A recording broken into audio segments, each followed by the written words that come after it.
여러분 안녕하세요. 수능 완성의 노연서입니다. 자, 드디어 우리가 왔습니다. 70강이에요. 완강이죠. 와, 오늘 정말 이거 끝나고 나면 완강의 기쁨 여러분들이 마음껏 누려도 좋을 것 같아요. 물론 그 기쁨을 나가서 누리면 안 됩니다. 여러분 마음속으로만 기뻐하세요. 자, 마지막으로요, 선생님이 여러분에게 준비해주고자 하는 것은 바로 쓰기, 어휘, 어법 부분에서의 연계 방법입니다. 자, 그리고 중요한 자료들, 중요한 내용들, 문법 사항들 아주 오늘 그냥 팍팍팍 다 뿌려주도록 하겠습니다. 자, 이 부분은요, 특히 앞에서 선생님이 운문이나 산문이나 즉 문학이나 비문학을 할 때는요, 요런 것들이 활용도가 높고 요런 식으로 한번 접근해보자 라는 얘기를 해줬었죠. 쓰기, 어휘, 어법에서는 그냥 찍겠습니다. 네, 여기에서는 찍어주는 게 좀 필요할 것 같아요. 왜냐하면 개별적인 사실들이 굉장히 많이 나와 있고요. 여러분들이 반드시 이해하고 넘어가야 되는 부분들이 있기 때문에 일단은 중요한 부분들을 여러분에게 먼저 찍어주고 그 다음에 이것들을 어떻게 우리가 활용할 수 있을 것인가에 대한 방법적인 이야기도 한번 해보도록 하겠습니다. 자, 먼저 쓰기인데요. 자, 쓰기 같은 경우에는 6가지, 그쵸? 문제 유형이 있는 거 알죠? 자, 먼저 연상하기, 그리고 글쓰기 계획, 또 그다음 자료, 또 개요, 또 표현, 마지막 하나가 고쳐쓰기입니다. 자, 그런데요, 연상하기 같은 거는 사실 딱히 연계시키기도 뭐하고 연계 안 돼도 풀 수 있는 문제죠. 첫 번째 문제니까요. 이거는 가볍게 풀고 넘어가는 문제이기 때문에 굳이 선생님이 이번 시간에 다루지는 않을 겁니다. 자, 글쓰기 계획 문제 같은 경우에는 주제와 그리고 예상 독자만 잘 파악하면 문제 바로 풀 수 있습니다. 이 방법 아직도 모르는 친구들은 D-100 특강의 1강을 보십시오. 아시겠죠? 글쓰기 계획은 너무 쉽게 풀리는 문제예요. 그리고 자, 자료와 개요 요거 두 개를 잘 하는 친구는 이것도 잘 풉니다. 아시겠죠? 자, 그 다음 연계될 수 있는 부분은 이겁니다. 자, 우리 6월 모의고사를 한번 떠올려 볼까요? 자, 6월 모의고사에서 자료 문제가 어떻게 나왔습니까? 자료와 개요를 결합한 형태로 나왔죠. 자, 자료와 개요를 결합한 형태, 뭘 가지고 냈죠? 수능 특강에 나와 있었던 쓰기 문제 중에, 자료 문제 중에 우유팩 재활용과 관련된 내용을 가지고 냈습니다. 즉, 연계 교재에 나와 있는 자료를 그대로 활용을 해서, 그쵸? 거의 표 이런 것들이 똑같았죠? 그래프 뭐 이런 거 거의 똑같았습니다. 자, 그 연계 교재에 나와 있는 자료를 그대로 활용을 해서 자료와 개요 문제를 연합해서 이렇게 짬뽕해가지고 냈다는 얘기예요. 자, 우리에게 시사해주는 바가 있죠. 뭡니까? 선생님이 수능 특강 심화 연계 강의 때도 그 얘기를 했어요. 시험 보기도 전이었는데, 6월 시험 보기도 전이었는데 자료와 개요를 묶어서 낼 수 있다. 그러니까 우리 교재에 나오는 자료들은 좀 눈에 익혀두도록 하자라는 얘기 했었죠. 아니나 다를까 우유팩 재활용 부분이 활용돼서 이렇게 문제가 나왔고요. 이번에도 크게 다르지 않을 거라 생각이 됩니다. 그래서 우리 교재에 나와 있는 자료 문제를 여러분들이 열심히 보십시오. 어차피 개요는요, 그때그때 달라지고 매번 새로운 거예요. 그러니까 만약 쓰기 부분에서 연계가 된다면 교재에 나와 있던 개요를 내기보다는 교재에 나와 있던 자료를 내기가 쉽습니다. 왜냐하면 이게 연계 효과가 더 크게 느껴지거든요. 그래서 자료를 가지고 개요 문제까지 같이 뭉뚱그려서 6월 모의고사처럼 나올 가능성이 높다는 거, 선생님은 자료 문제를 위주로 보려고 합니다. 자, 그 다음에 표현 문제 어떻게 나올까요? 자, 6월 모의고사 때 우유팩 관련해서 자료 개요 묶어서 나오고, 그리고 그 지문과 관련해서 표현 문제가 나왔습니다. 자, 그러면 표현 문제는 항상 조건에 따른 표현 문제가 나오죠. 자, 그 조건은 선생님이 항상 내용 조건과 형식 조건으로 나눠서 봤던 거 알 겁니다. 자, 내용 조건은 그때그때 달라요. 이건 중요하지 않다는 얘기죠. 내용 조건은. 앞에 무슨 자료와 연관을 짓든 아니면 새로운 독립된 문제라 하더라도 어떤 주제를 가지고 쓰든 이거는 내용은 그때그때 달라질 수 있습니다. 굳이 이걸 연계하지는 않는다는 얘기예요. 연계가 된다면 뭐에서 연계가 되느냐? 이 형식 조건이 연계가 되겠죠. 그러면 형식 조건 연계를 공부하기 위해서 우리 교재에 나와 있는 조건에 맞는 표현 문제를 다 뽑아서 본다? 그럴 필요 없습니다. 자, 형식 조건 나오는 거 맨날 정해져 있어요. 뭐 나오냐? 대꾸 나오죠. 그 다음 대조 나오죠. 그 다음에 비유 나오죠. 그 다음에 완곡어법 나옵니다. 가끔 이 비유라는 것이 의인화로 바뀌어서 대체돼서 나오기도 합니다. 자, 이렇게 써니까 비유가 의인화 같죠? 이렇게 쓰지 말고. 자, 비유 또는 의인화. 자, 이런 조건들은 거의 변함없이 나와주기 때문에 어차피 이 표현 문제가 연계된다면 내용보다는 형식 쪽에서 연계될 거기 때문에 우리가 이 네 가지의 개념만 확실히 알고 가면 된다는 얘기죠. 이런 개념 하나하나는 선생님이 무진장 많이 이야기를 했었기 때문에 또 하진 않을 거예요. 굳이 하고 싶다. D-100 특강 1강에 있으니까 다시 가서 보도록 하세요. 아시겠죠? 지금 할 게 너무 많아요. 자, 그래서 표현 그렇다는 얘기예요. 그 다음에 고쳐쓰기 이것도 딱히 우리 교재에 나왔던 고쳐쓰기 문제를 또 내지는 않을 겁니다. 이것도 그때그때 달라지는 내용으로 물어보게 될 거예요. 다만 고쳐쓰는 항목들은 또 비슷하겠죠. 예를 들어 전체적인 주제에 어긋나는 문장은 삭제한다.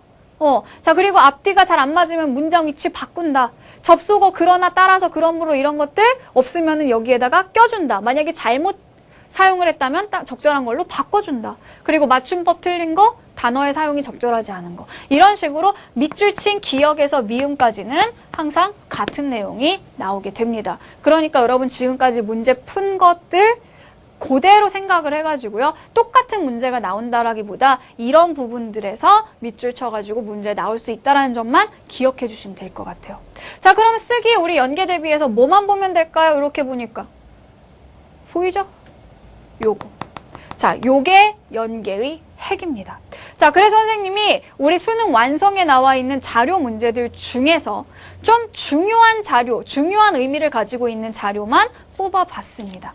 먼저 보도록 할게요. 첫 번째가 뭐냐 하면은요, 음식물 쓰레기 관련된 겁니다. 자, 이 음식물 쓰레기 관련된 게요, 우리 수능 완성에만 무려 3번이 언급됩니다.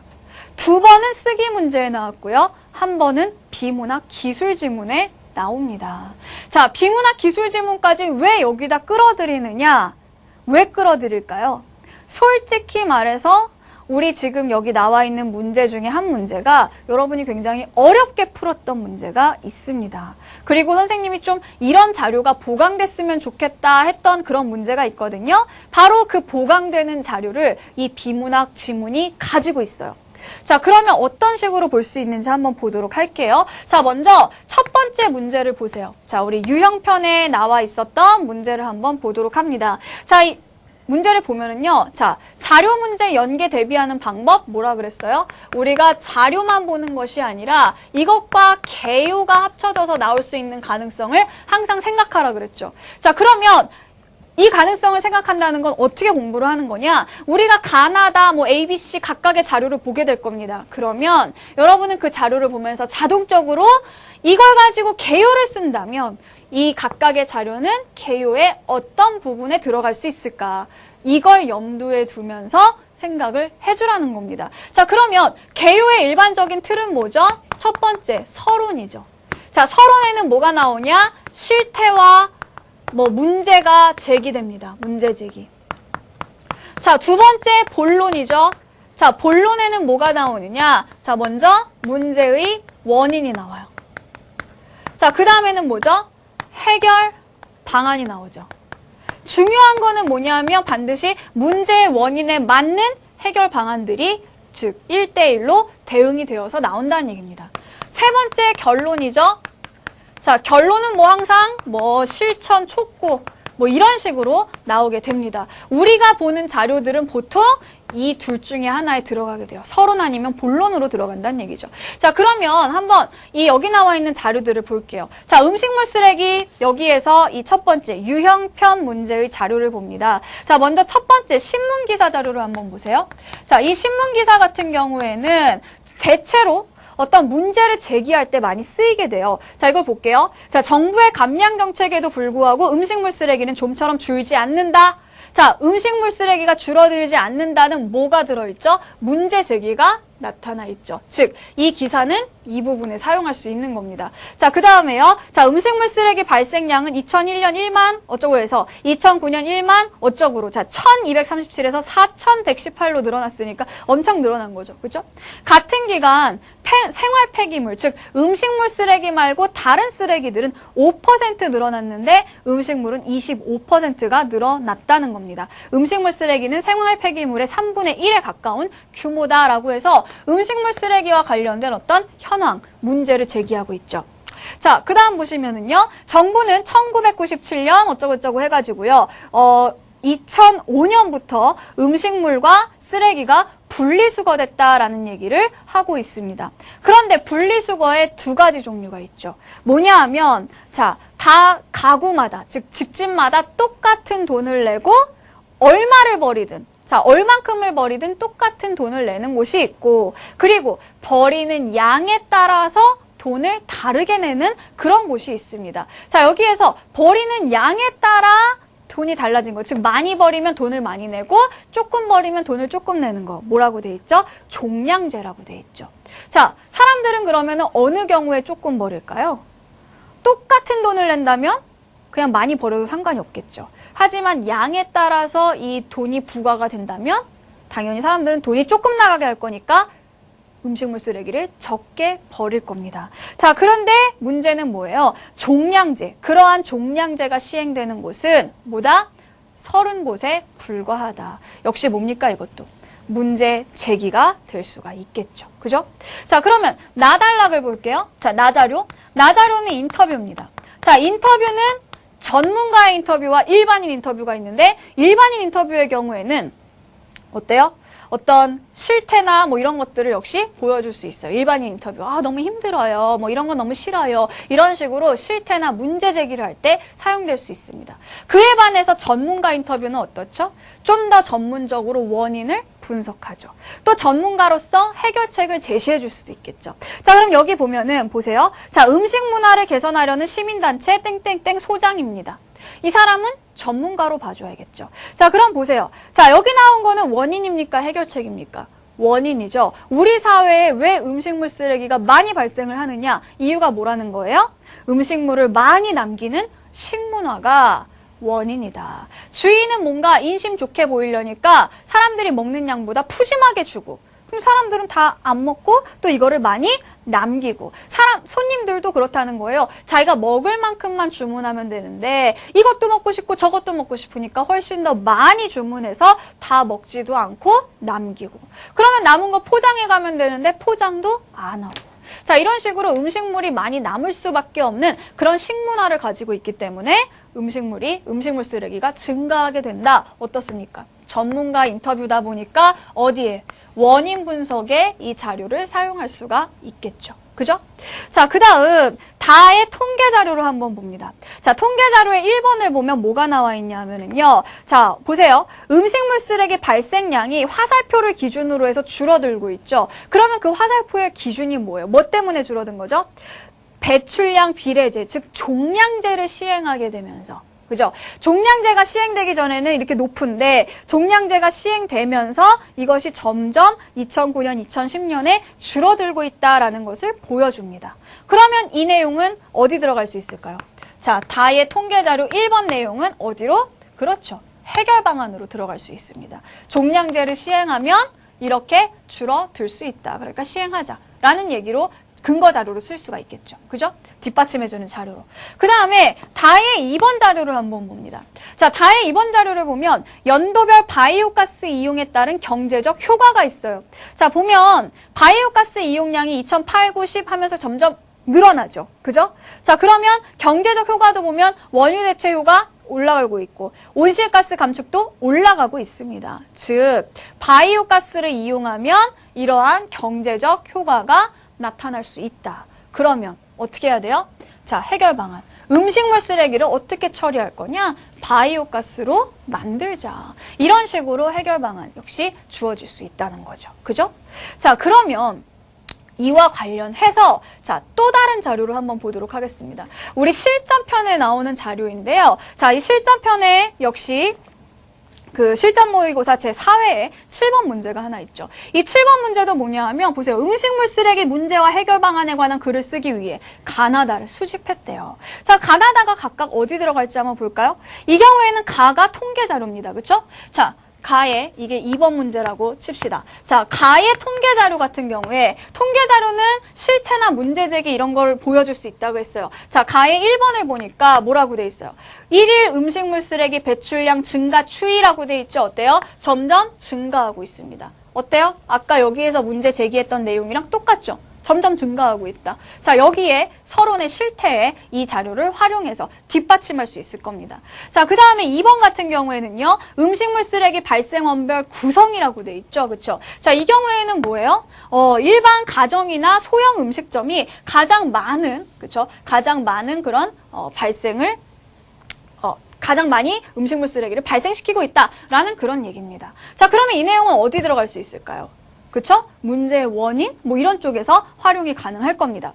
자, 그 다음에 나를 보면은요, 신문기사가 나와 있어요. 자, 이 신문기사에는 뭐가 나와 있냐면, 음식물 자원화 시설, 이라는 게 있습니다. 그래서 음식물 쓰레기는 90% 이상이 전국 각지의 음식물 자원화 시설로 운반이 된대요. 그래서 이 음식물을 자원으로 재활용하게 된다면 굉장히 높은 어떤 경제적인 효과도 거둘 수 있고 쓰레기 문제도 줄일 수가 있겠죠. 그런데 여기에서는 그런 긍정적인 이야기를 하는 것이 아니라 무슨 얘기를 하고 있죠?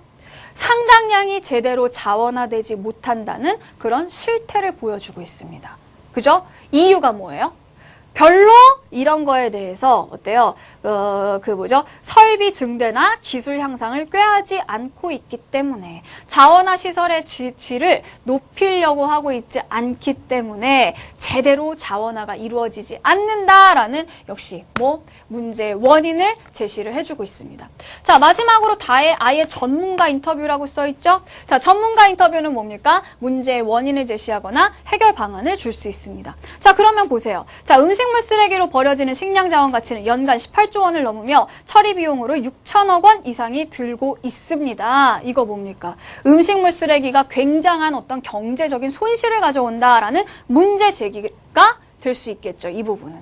자, 그런데 뒤에 보면 어때요? 자, 음식물 쓰레기는 1년 동안에 소나무 18억 그루가 흡수해야 하는 막대한 양의 온실가스를 배출하며 처리 과정에서 배출되는 폐수와 이물질은 수질과 토양을 오염시킨다. 자, 이게 뭐예요? 역시 어떤 문제 제기 이런 것들이 될 수가 있겠죠. 자, 마지막에 뭐가 있죠? 해결책이 나오죠. 음식물 쓰레기 문제의 근본적 해결을 위해서는 무엇보다 국민의 친환경의식이 확산되어야 합니다라고 해서 이 사람은 국민들의 인식 측면에서 해결 방안을 제시해주고 있다는 겁니다.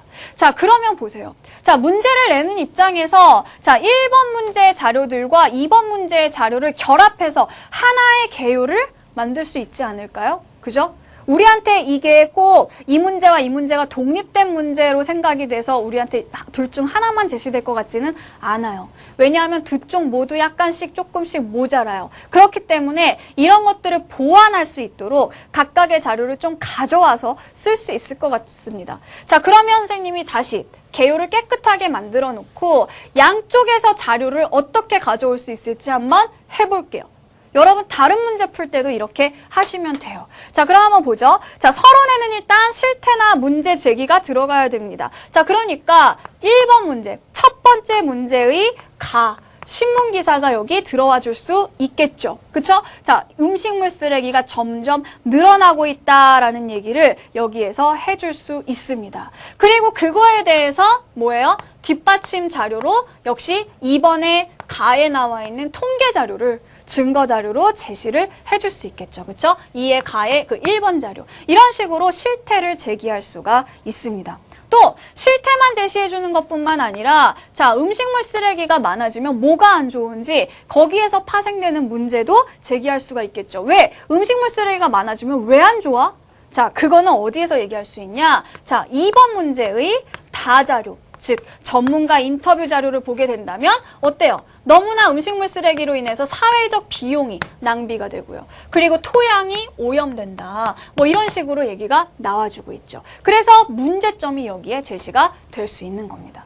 자, 그러면 이렇게 음식물 쓰레기가 증가하고 있는 문제의 원인이라고 한다면 우리가 뭘 집어넣을 수가 있을까요? 자, 어떤 걸 집어넣어야 될까요? 자, 먼저 첫 번째 문제에서 나자료에 뭐가 있었죠? 사람들이 너무 많이 남기는 습성이 있어요. 그죠? 자, 식문화가 문제예요. 우리의 그 음식 문화가 문제의 원인이다. 이것 때문에 음식물 쓰레기가 많이 발생하게 된다. 자, 그리고 또 1번 문제의 가자료에 보면은 뭐가 있었냐? 우리나라 너무 종량제 시행률이 낮다라는 거. 이것도 문제의 원인이 될 수가 있겠죠. 그죠? 자, 그리고 두 번째 문제에서 역시 또 자료를 보면 여기 뭐가 있었어요? 음식물 쓰레기가 제대로 자원화되지 않는다는 그런 문제가 있었습니다. 자, 그러면 개요에서 해결 방안을 만든다라고 하면 자, 각각 따라오면 안 되죠? 어떻게 해야 돼요? 1대1로 대응이 돼야 됩니다. 자, 이 식문화를 개선해야 된다. 그러면 식문화가 문제다. 그러면 식문화를 개선하는 게 무엇보다도 1순위가 되어야 하겠죠. 그렇죠? 식문화를 개선해야 된다. 또한 뭡니까? 그 개선한다는 건 사람들의 어떤 뇌 구조를 바꾸는 거예요. 그죠? 인식을 개선하는 거예요. 그렇기 때문에 자, 여기에는 아까 2번 자료에 전문가 인터뷰, 자, 다자료에 나와 있었던 국민의 친환경 의식이 확산되어야 한다라는 것을 바로 이거에 대한 해결책으로 제시해 줄 수가 있겠죠. 그죠? 자, 그 다음 종량제가 너무 시행이 안 된다, 이게 문제다라고 한다면 해결책으로 뭐예요? 종량제를 확대해야 된다라는 해결 방안을 제시할 수 있습니다. 그러면 확대해야 되는 그런 이유로 혹은 근거 자료로 아까 1번 문제에 나왔던 다의 통계 자료를 이용할 수 있겠죠. 실제로 시행을 했더니 이렇게 줄어들더라. 이런 걸 가시적으로 보여줄 수가 있다는 얘기입니다. 됐죠? 자, 마지막으로 뭐예요? 자원화가 잘 일어나지 않는다, 잘 이루어지지 않는다라는 부분에 대해서는 물론 여기에서 자, 여기 2번에 나 신문기사에서 얘기하는 자원화는요, 퇴비나 사료나 이런 것들에 좀 집중되어 있지만, 이거를 또 어떤 식으로도 할 수 있겠어요? 바이오가스로 돌릴 수도 있겠죠. 자, 그러면은 보세요. 자, 1번 문제의 마지막 다 통계 자료의 표를 보면 뭐가 나와 있어요? 바이오가스 이용에 따른 경제적 효과가 나와 있습니다. 자, 그러면 이게 뭐예요? 바로 어떤 해결 방안으로 제시될 수 있다라는 거. 됐죠? 자, 그래서 우리가 각각 여기저기에 흩어져 있는 그런 자료들을 한번 개요에 여기저기에 한번 선생님이 대응을 시켜봤어요. 이런 식으로 여러분이 앞으로 공부를 하면 됩니다. 그러니까 다른 자료 문제를 본다 하더라도 자, 이게 개요의 기본 틀이에요. 어떤 내용이든 개요는 이런 틀을 가지게 됩니다. 이 틀 속에 어느 부분에 그 자료가 포함될 수 있을지 이걸 여러분들이 생각해 보라는 그런 얘기죠. 자, 음식물 쓰레기에 대해서 한 가지만 더 얘기를 하겠습니다. 뭐였냐? 여러분이 그 유형편에 나와 있는 그 첫 번째 문제를 푸는 데 있어서 어려움을 겪었던 게 뭐였냐 하면은요. 자, 그 문제의 4번 선택지가 왜 맞는 설명이냐는 그런 질문들이 굉장히 많이 있었죠. 그죠? 자, 여러분이 잘못한 것도 있고 그리고 문제가 약간 부족한 것도 있었습니다. 두 가지를 모두 얘기를 해줄게요. 여러분이 잘못한 건 뭐냐 하면 자, 이 표를 여러분이 한번 잘 보세요. 잘 보면 어떻게 돼 있냐? 자, 표는 이렇게 이루어져 있습니다. 그쵸? 이런 모양으로 돼 있죠? 자, 여기에는 연도가 있고요. 여기에는 바이오가스 이용량이 있고요. 그리고 이쪽으로 오게 되면 경제적 효과가 있습니다. 자, 경제적 효과를 두 가지 측면에서 얘기를 해주고 있는 거죠. 자, 첫 번째 측면은 뭐냐? 경제 효과 중에서도 원유를 대체함으로써 얻게 되는 효과가 있고요. 그 다음에 온실가스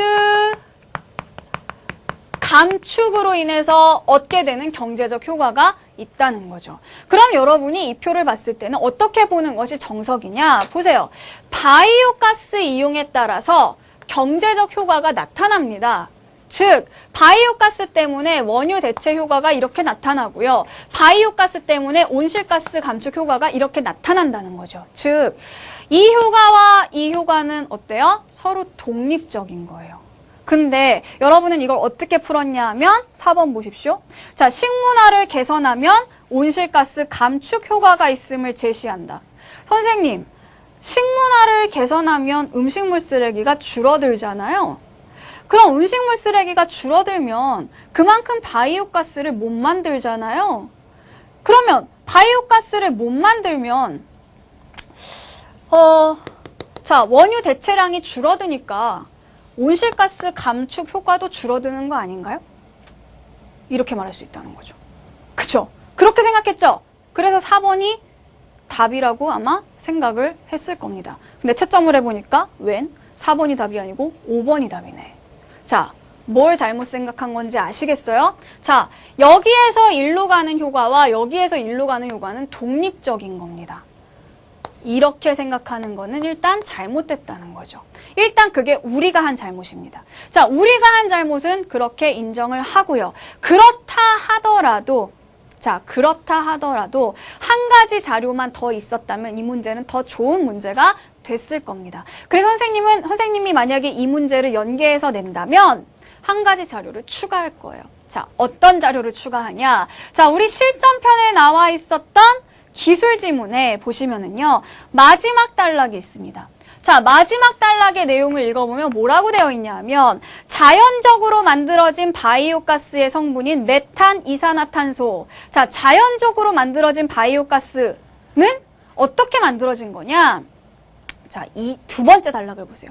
두 번째 단락을 보면 바이오가스는 폐기물 매립장이나 처리장에서 자연적으로 발생하는데, 자, 무슨 얘기죠? 음식물을 그냥 내버려 두면, 그쵸? 내버려 두면 바이오가스가 발생하게 됩니다. 그리고 이거를 우리가 쓸 수 있게 하려면 일정한 공정을 거쳐서 사용할 수 있게 정제를 해야 된다는 얘기죠. 일단 바이오가스라는 것 자체는요, 뭔가 하지 않아도 자동적으로 만들어지게 돼요. 아무것도 안 하고 음식물 쓰레기를 그냥 냅두면 여기에서 바이오가스가 만들어져요. 자연적으로. 그런데 이렇게 자연적으로 만들어진 바이오가스 같은 경우에는 어떻게 된다? 메탄 이산화탄소 이런 것들을 가지고 있죠. 이게 공기 중에 그대로 방출되면 얘가 뭐가 된다? 온실가스의 역할을 한다는 거죠. 즉, 보세요. 자, 바이오가스가 원유를 대체해서 온실가스를 감축시킨 게 아니고요. 자, 봅니다. 음식물 쓰레기에서 그냥 냅두면은 이런 자연적인 바이오가스가 나오고 그게 온실가스가 되는데, 만약에 이거를 우리가 자연적인 바이오가스 말고 뭔가 공정 어떤 처리를 해가지고 내뿜게 된다면 이런 것들이 줄어들게 되겠죠. 그래서 온실가스가 감축된다라는 이런 인과관계였던 겁니다. 그러면 4번은 무슨 관계가 있냐고요? 자, 식문화를 개선하게 된다면 보세요. 음식물 쓰레기를 냅두면 온실가스가 나온다니까요? 식문화를 개선하게 되면 어떻게 되죠? 음식물 쓰레기가 줄어들죠. 그러면 온실가스도 줄어들 수 있다는 얘기입니다. 아시겠죠? 그래서 만약 이 문제에, 자, 이 쓰기 문제에 우리가 지금 읽었던 기술의 마지막 단락이 만약에 뭐 전문가 인터뷰 형식이나 이런 식으로 추가가 됐다면 훨씬 더 논란도 없고 좋은 문제가 되었었겠죠. 그죠? 자, 그래서 그렇다고 문제 자체가 아주 잘못된 건 아닙니다. 일단 우리는 이 생각 자체를 잘못했기 때문에. 아시겠죠? 자, 그래서 서로 양보해요. 서로 양보해서 이 단락을 추가한다라고 생각하고 우리도 이런 식으로 생각한다 하고 넘어가주면 되는 그런 문제가 되겠습니다. 아시겠죠? 자, 그리고 사실 두 번째 문제에 나와 있는 그 전문가 인터뷰 있죠? 두 번째 문제의 다자료, 거기에서도 음식물 쓰레기 때문에 온실가스가 나온다라는 내용이 있습니다. 그러니까 그 자료만 사실 이 첫 번째 문제에 추가가 됐어도 여기에서 여러분들이 헷갈리는 일은 없었겠죠. 됐죠? 자, 이렇게 해결을 하고 넘어가도록 하겠습니다. 자, 뒤에 보시면은 청소년 인터넷 중독, 그리고 구멍가게 폐업, 자, 이런 것들과 관련된 내용들이 나와 있는데요. 역시 각각의 자료들을 여러분 개요의 기본 틀을 그려놓고 거기에다가 대응시키는 연습을 하면서 보시면 됩니다. 아시겠죠? 예시는 선생님이 그 자료에 넣어놨으니까 보시는데 예시 보기 전에 반드시 한번 혼자 꼭 해보십시오. 알겠죠? 혼자 해보지 않고 답만 보는 거 아무런 의미가 없고요. 그건 외우는 거밖에 안 되는 거고 연계에 대한 실질적인 대비가 될 수가 없습니다. 아시겠죠? 자, 그러면 쓰기는 자료가 무엇보다 중요하다. 그리고 이 자료를 개요에다 대응시키는 연습을 하면 연계 대비가 될 수 있다라는 점을 기억해 주시면 되겠습니다. 자, 다음으로는요. 어휘어법을 가보도록 할게요. 자, 어휘어법 관련해서 중요한 개념, 계속해서 반복해서 나오는 개념들이 있기에 여러분들에게 이 개념들을 알려드리려고 합니다. 첫 번째는 반의어에 관련된 겁니다. 선생님 그 6월 모의고사에 나왔잖아요. 알아요. 나왔어요. 나왔지만, 자, 그때는 뭘로 나왔죠? 그때도 물론 쓰기, 어휘어법, 단독 문제로 나왔었죠. 자, 그런데 그때 나왔던 거만이 반의어의 전부는 아닙니다. 자, 반의어는 사실 굉장히 많은 개념들을 포함할 수가 있거든요. 자, 그래서 오늘은요, 우리 이 수능 완성에 나와 있었던 지문과 관련해서 반의어를 보는 방법, 그리고 여기에서 또 파생될 수 있는 그런 문제들, 이런 것들을 한번 같이 살펴보도록 하겠습니다. 자, 먼저 수능 완성 유형편에 보면은요, 언어생활 지문 중에 반의어에 관련된 지문이 있었어요. 자, 우리가 거기 여러분 선생님이 그 어휘 문제로 단독으로 출제된 그 반의어 문제 2개를 보세요. 자, 11번 문제하고 그 다음에 그 1번 문제라고 되어 있는 거. 자, 그걸 보면은요, 그냥 처음에 봤을 때는 이 형식이 굉장히 생뚱맞아 보이거든요. 왜 이런 문제를 냈지? 왜 이런 유형의 문제가 나오게 됐지? 생뚱맞아 보일 수 있습니다. 하지만 여러분이 그 전에 지금 선생님이 읽어주는 2개의 지문을 보게 되면 왜 이런 유형의 문제들이 나오게 되었는지를 이해할 수 있단 말이에요. 자, 얘기했죠? 이건 활용도가 높아.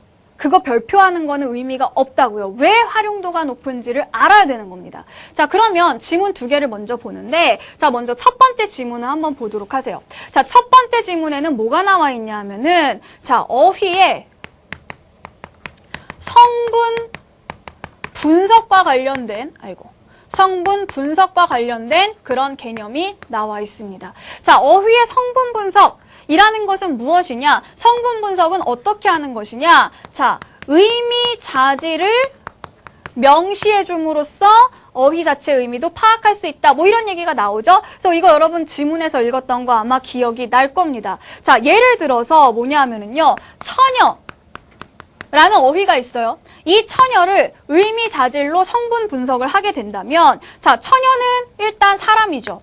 자, 그래서 사람이다 맞으면은 플러스를 해주는 겁니다. 그 다음에 여자라는 자질이 있을 때는 역시 플러스죠. 처녀는 여자니까요. 그쵸?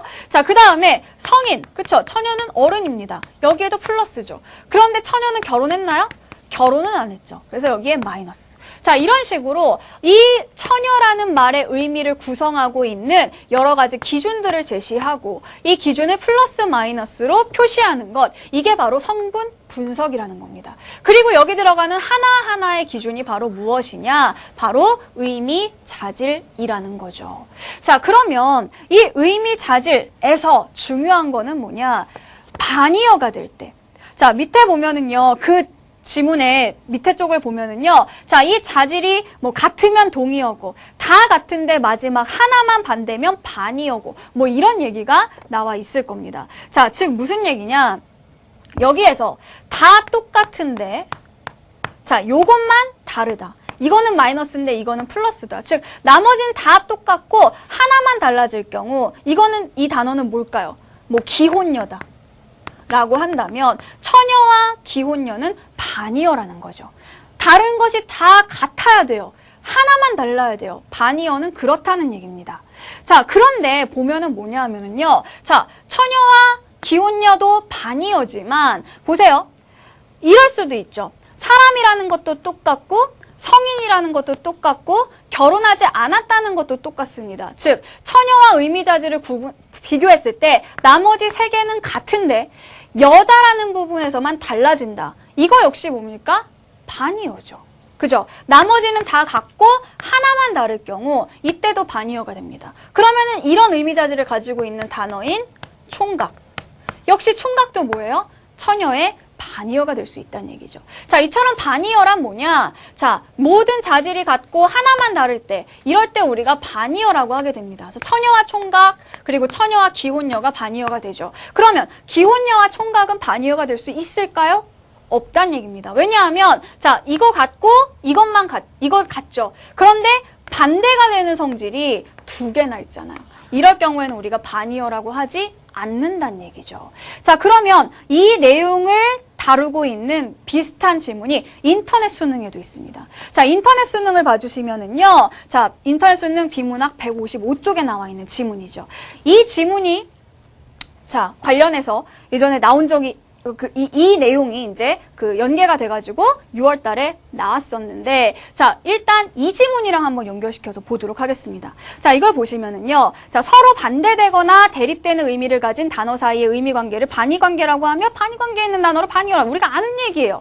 그 다음 내용을 보면은요. 자, 반의 관계는 서로 반대되거나 대립되는 의미를 가진 단어 사이의 의미 관계 똑같은 얘기 또 하죠. 그 다음 반의 관계는 두 단어가 의미상 여러 가지 공통성을 가지고 있으면서 다만 하나의 매개 변수가 다름으로 해서 보세요. 의미상 여러 가지 공통점을 가지고 있으면서 다만 하나의 매개 변수가 다르다. 여기서 말하는 매개 변수란 바로 의미 자질이란 얘기죠. 알겠죠? 똑같은 말이에요. 이 지문에서 얘기하고 있는 매개 변수가 바로 수능 완성 지문에 나오는 의미 자질이다. 이렇게 알고 있으면 되겠죠. 자, 가령 총각의 반의어가 처녀, 똑같은 예가 나오고 있죠. 그쵸? 처녀인 것은 많은 공통을 가지고 있으면서 성이라는, 그쵸? 이 여성이냐, 남성이냐. 자, 이런 성이라는 하나의 매개 변수가 다르고 총각과 부인이 반의어가 될 수 없는 것은 자, 기혼녀 이거 부인이라고 칠 때 자, 그럴 경우에는 뭐예요? 하나만 다른 게 아니라 성과, 그쵸? 그리고 결혼이라는 두 개의 매개 변수가 즉 두 개의 의미 자질이 다르기 때문이다. 자, 그래서 이와 같이 반의 관계는 하나의 비교 기준만 다르면 성립되기 때문에 중요한 건 이 부분입니다. 무슨 얘기냐? 처녀의 반대말이 하나만 존재하는 건 아니라는 거죠. 자, 네 개의 의미 자질 중에 하나만 바뀌면 되니까 만약에 이 네 개가 있다고 하면 이론상 처녀의 반의어는 4개가 나올 수 있다는 거죠. 다른 거 다 똑같은데 이것만 다르다. 다른 거 다 똑같은데 이것만 다르다. 이런 식으로요. 그죠? 자, 그래서 여기 나오는 말이 그거죠. 반의 관계는 하나의 비교 기준만 다르면 성립되기 때문에 한 단어가 둘 이상의 반의어를 갖게 되는 경우가 많다. 그래서 자, 이 지문에 관련한 인터넷 수능의 문제가 3번 문제입니다. 그 3번 문제를 보면은요. 표제어가 지다, 빼다, 가볍다가 나오죠. 자, 그런데 지다라는 말은요. 반의어가 여기 두 가지로 제시가 되죠. 뜨다라는 말과 피다라는 말. 즉 하나의 단어는 반의어가 하나만 있는 게 아니에요. 이 중에서 어떤 의미 자질을 바꿔놓느냐에 따라서 여러 개가 나올 수 있다는 거죠. 그래서 지다는 반의어로 뜨다, 피다가 있고 빼다는 역시 반의어로 박다, 더하다가 있고 그 다음 가볍다 역시 반의어로 무겁다, 어렵다 이런 식으로 나오는 겁니다. 근데 답이 5번이죠. 이거는 어렵다가 아니라 농담이 가볍다라고 했을 때는 자, 어렵다의 반대말 뭐예요? 쉽다잖아요. 근데 이거는 쉬운 농담이란 뜻이 아니라 정말 가볍게 얘기를 한 겁니다. 그러니까 이 경우에는 가볍다의 반대말이 뭐가 돼야 돼요? 진지하다. 이런 식으로 얘기를 해줘야겠죠. 자, 어쨌든 하나의 표제어에 대한 반의어는 여러 가지가 될 수 있다. 이유는 뭐다? 이런 식으로 의미 자질이 여러 개가 있기 때문이다. 그리고 반의어라는 건 그 중에 하나만 다를 때를 반의어라고 하기 때문이다. 자, 그래서 우리 수능 완성에 나와 있는 어휘 문제들 중에 즉 언어생활 지문에 딸린 문제 말고 독립적으로 제시된 어휘 문제 중에 이렇게 똑같은 형식의 문제가 2개가 나오게 된 겁니다. 왜 이런 현상이 왜 일어나게 된 건지, 왜 이런 유형의 문제가 나오게 된 건지 아시겠죠? 자, 그러면 문제를 풀 때는 어떻게 해야 되겠어요? 11번 문제 같은 경우에는 열다에 대한 반의어가 쭉 나와 있고요. 5가지가.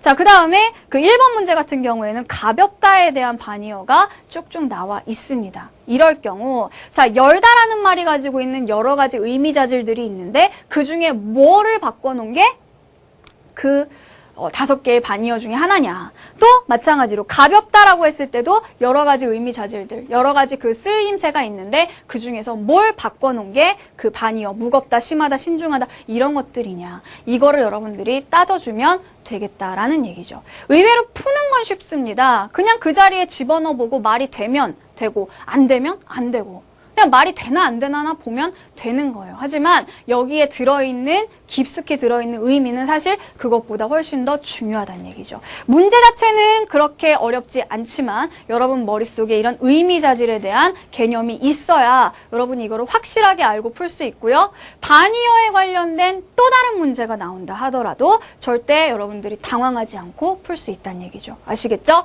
자, 그래서 반이어, 단순히 그냥 이 문제 풀고 넘어가지 말고 이 안에 어떤 원리들이 숨어 있는 것인지 알고 가시는 게 좋겠습니다. 자, 그 다음 두 번째로는요. 관용 표현에 관련된 이야기입니다. 자, 관용 표현이란 건 선생님이 항상 얘기해서 여러분 알죠? 자, A라는 단어와 B라는 단어가 만났는데 자, 이거를 합친 단어의 의미는 합친 단어든 구이든 자, 의미는 A와 B의 뜻을 단순히 합쳐놓으면 알 수가 없고요. 자, 두 개의 단어가 만나서 단순히 합쳐놓은 의미가 아니라 어떤 의미를 가지게 된다? 시라는 의미, 즉 새로운 의미를 가지게 되는 것이 바로 관용 표현입니다. 자, 그래서 이 관용 표현과 관련된 내용이 언어생활 지문으로도 하나가 주어져 있었죠? 자, 원래 뭐였죠? 관용 표현이 만들어지는 경로입니다. 관용 표현은 문자적 의미, 즉 써져 있는 문자 그대로의 의미로 쓰이다가 이것이 어떤 직유의 형식으로 사용이 되다가 나중 직유라는 건 뭐죠? 뭐뭐 하는 듯하게, 뭐뭐 같이, 뭐뭐처럼 이런 표현을 쓴 거죠. 나중에는 이 직유 형식, 즉 처럼, 같이, 인 듯 이런 것들을 떼어버리고 관용적인 형태로 굳어져 버리는 거죠. 관용 표현으로 굳어짐. 이것이 바로 뭐다? 관용 표현이다. 자, 이런 관용 표현의 관용 표현이 만들어지는 경로, 과정에 대한 지문이 거기 있었습니다. 자, 이거는 여러분들이 한번 읽고 관용 표현이라는 게 뭐구나, 어떤 형식을 통해서 만들어졌구나 참고를 하시고요. 자, 우리가 어법 문제를 풀 때는 어떤 문제가 나올 수 있냐? 거기 나와 있는 뭐예요? 실전 모의고사 5회에 나와 있는 12번 문제. 그죠? 아니면은 그 유형편에 나와 있었던 그 6번 문제. 이런 식으로 나와줄 수가 있습니다. 자, 사실 12번 문제 같은 경우에는 관용 표현이고요. 그 다음에 그 6번 문제 같은 경우에는 관용 표현이라기보다는 합성어가 만들어지는 과정입니다. 그런데 합성어 역시 이런 의미 관계를 가질 수 있다는 거예요. 이게 짧으니까, 이게 쉬우니까 이거 먼저 할게요. 자, 무슨 얘기냐? 자, A와 B가 만났습니다. 보기에 나와 있는 예시는 뭐예요? 밤낮이죠. 즉, 밤이라는 단어와 낮이라는 단어가 만나서 밤낮이라는 단어를 만들어냈어요. 그럴 때 이 밤낮이라는 단어의 뜻이 뭐냐는 겁니다. 정말 밤하고 낮일까? 아니라는 거죠. 그런 뜻이 아니라 어떤 뜻이다? 이 밤낮은 늘, 항상 이런 의미로, 새로운 의미로 바뀌게 된다는 얘기죠. 자, 거기 보면은 그는 밤낮 게으름만 피운다. 이거를 문자적 의미, 즉 여기 보세요. 문자적 의미 그대로 해석하게 되면 어떻게 해석이 되죠? 걔는 밤하고 낮에만 게으름 피워. 아침하고 저녁에는 부지런해. 이런 얘기예요? 아니라는 거죠. 밤낮 게으름을 피운다는 건 24시간 게으름을 피운다는 얘기거든요. 늘, 항상. 즉 밤하고 낮만 문자 의미 그대로만 의미하는 것은 아니라는 거죠. 자, 그래서 밑에 나와 있는 1, 2, 3, 4, 5번의 선택지들에서 2번을 빼고는 다 이런 원리가 적용이 되고 있는 거죠. 그쵸? 자, 그래서 흑백을 가리자라고 했을 때, 자, 이건 뭐예요? 정말 흑하고 백을 얘기하는 게 아니죠. 야, 까만 바둑 돌 같은 거로 막 아버지께서 바둑 두시다 화나셔가지고 이렇게 엎으셨어요. 그래가지고 거기서 까만 돌, 하얀 돌 이렇게 골라내고 있는 거 아니죠. 진짜 까만 거랑 하얀 거를 골라내는 것이 아니라 흑백을 가리자라는 말은 문자적 의미를 넘어서서 잘잘못을 가리자라는 의미로 바뀝니다. 그죠? 자, 또 피땀으로 읽어놓는다. 자, 할아버지께서 정말 피를 흘리신 건 아니란 얘기예요. 그렇죠? 피와 땀을 문자 그대로 생각해서 그걸 흘린 것이 아니라 정말 엄청난 고통스러운 노력을 했다. 이런 식으로 새로운 의미, 시의 의미로 바뀌게 되었다라는 그런 얘기죠. 그렇죠? 강산도 마찬가지죠. 일제에게서 강과 산만 찾았습니까? 그래서 독도 가지고 걔네가 그렇게 난리를 칩니까? 섬을 안 찾아서? 자, 강산을 찾았다라 할 때 강산이라는 거는 국토죠. 그렇죠? 꼭 강하고 산만 이야기하는 것이 아니라 우리 영토를 모두 포함할 수 있는 그런 단어로 시의 의미로 쓰이게 되었다는 얘기입니다. 자, 그래서 합성어를 만들 때도 이러한 기준이, 자, 이러한 이러한 개념이 사용될 수가 있고요. 자, 관용 표현을 만들 때, 자, 이거는 12번 문제를 보시면 되겠죠. 자, 여기 보면 귀 기울이다 라는 말이 나와 있어요. 이게 실제로 귀 기울이는 게, 귀에 물 들어갔어 하면서 막, 이렇게 하고 있는 거, 이 기울인 거 아닌 거 알죠? 그죠? 자, 귀를 정말 기울였다는 귀라는 뜻과 기울이라는 뜻을 그대로 문자적으로만 모아놔서는 이 말의 뜻을 알 수가 없다는 겁니다. 주의를 집중하다라는 뜻으로 쓰이게 된 거예요. 자, 그래서 밑에 보면 낯을 못 들고 다닌다, 눈이 높다, 귀가 따갑다, 입이 닳다 이런 말들이 나와 있는데 이거는 선생님이 교재 강의에서 문제 풀 때 했었으니까 자, 오늘은 뭘 하냐? 그래도 심화 연계 강의인데 여러분한테 보너스를 줘야 되지 않겠어요? 자, 신체 부위를 이용한 관용 어구들을 대방출하도록 하겠습니다. 자, 자료를 보시면 되는데요. 한번 봅시다. 자, 얼굴이 두껍다. 이 뭡니까? 잡아봤더니 정말 많이 잡힌다. 이 가죽 자체가 두껍다. 이런 뜻 아니죠? 그죠? 걔는 얼굴도 두껍지. 어떻게 그 자리에 나타났대? 뻔뻔하다는 뜻입니다. 얼굴이라는 말과 두껍다라는 말을 그냥 합쳐놔서는 그 뻔뻔하다라는 의미가 안 나오죠. 즉 이거는 A 플러스 B가 AB가 아니라 A 플러스 B가 C가 됐다는 걸 보여주는 겁니다. 자, 또 하나는 뭐예요? 자, 귀가 얇다. 나는 귀가 얇아가지고. 자, 귀가 얇아요. 자, 뒤에다가 뭐 이렇게 여기에다가 종이를 갖다 댔더니 뒤에는 글씨가 보이고 막 이래요. 그런 거 아니죠? 남의 말에 쉽게 흔들린다라는 C의 새로운 의미가 되는 겁니다. 그죠? 또, 자, 내가 이번엔 눈 감아주지. 이거 아니죠? 그쵸? 눈 감아준다. 라는 건 뭐예요? 못 본 척하고 모른 척하고 지나가준다라는 그런 의미지 정말 이 눈을 감는 거는 아니라는 얘기예요. 됐죠? 자, 또 걔는 입이 되게 무거워. 이거는 뭡니까? 입술이 이만해요. 무거워요. 이 무거워서 항상 이러고 다녀요. 그런 의미가 아니죠. 입이 무겁다는 거는 말을 신중하게 한다. 남의 말을 막 여기저기 옮기고 다니지 않는다라는 그런 얘기입니다. 이런 것도 있죠. 정말 그 일에 대해서 모두가 입을 모아서 반대했어. 이건 뭡니까? 모두가 입을 다 모았어요. 이렇게. 입 다 모아가지고 여기서 반대하고 있다. 이 얘기 아니죠? 그쵸? 의견을 모으다라는 뜻으로 새로운 뜻으로 사용이 된 겁니다. 그쵸? 또, 나 정말 그 소식 듣고 가슴이 내려앉는 줄 알았잖아. 가슴이 내려앉다. 처진 달팽이? 아닙니다. 그쵸? 자, 가슴이 내려앉았다. 철렁했다. 심장이 내려앉는 줄 알았다. 실제로 심장이 내려앉으면 죽죠. 그죠? 이거는 뭡니까? 너무나 놀랐다. 충격을 받았다. 이런 의미로 해석을 해야지 되겠습니다. 자, 그래서 그 외에도 선생님이 신체 기관을 이용한 관용어구들 뜻을 정리해놨으니까요. 그걸 보면서 좀 여러분들이 더 심도 있게 공부를 하시면 되겠습니다. 마지막으로 품사통용에 관련된 문제를 실어놨는데요. 이 품사통용 선생님이 수능특강 때부터 강조했던 내용인 거 아시죠? 수능특강 심화 연계 강의에서도 선생님이 품사 전용, 품사 통용이라는 개념을 여러분에게 알려줬습니다. 그러니까 그거 다시 보시고 여기 나와 있는 문제도 똑같이 적용해서 풀어보시기를 바랍니다. 이제 드디어 우리가 수능 완강을 했습니다. 그동안 정말 너무너무 여러분들 고생 많으셨고요. 여기서 끝이 아닌 거 아시죠? 그쵸? 내가 이거 다 들었다 라고 해서 그냥 덮고 끝내는 것이 아니라 항상 여러분 이 유형들, 선생님이 지금까지 가르쳐줬던 유형들, 개념들 복습 하시면서 수능 보기 전날까지 계속해서 보셔야 합니다.